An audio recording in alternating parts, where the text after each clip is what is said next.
Bitcoin and cryptocurrency. But the reality is that a lot of people don't know what it is. And the reality is, and when I was thinking about this earlier, as we kind of made a couple notes about things to discuss, the reality is most people just don't know about money.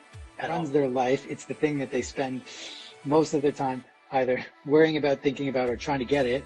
And most people really actually don't know what money is. And they also mostly don't know anything about technology. And what Bitcoin really is for most people is everything you don't know about money and everything you don't know about technology combined together. Some of that. And the reality is, it's something that's happening. It's happened. It's the internet of money. It's either get on board and get to understand it as much as you can now, or be left behind, or miss out on great opportunity.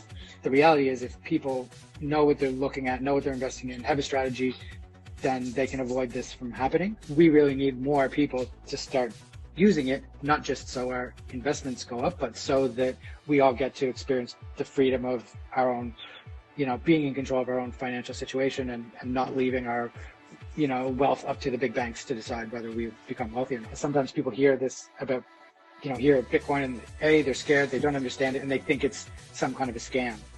And I said, well, no, look, I can help you and show you a few different things about how to store it safely, and et cetera, et cetera. And you had to put $110 into Bitcoin every week and not touched it, right? This isn't playing the markets and speculating and playing ups and downs. This is buying Bitcoin, sitting and holding Put it in and hold it. I said, if we had been doing that for 2 years, well, right today you'd have $347,000 in your bank.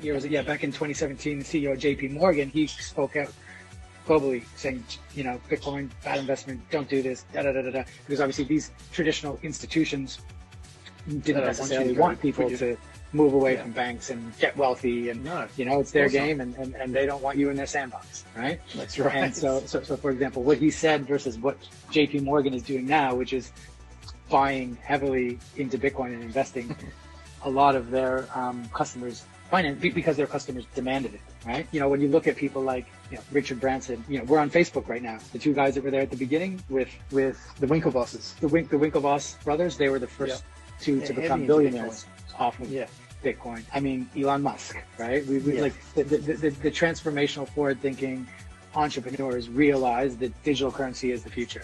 If people don't understand money and then to try and understand Bitcoin, this can be a big challenge. So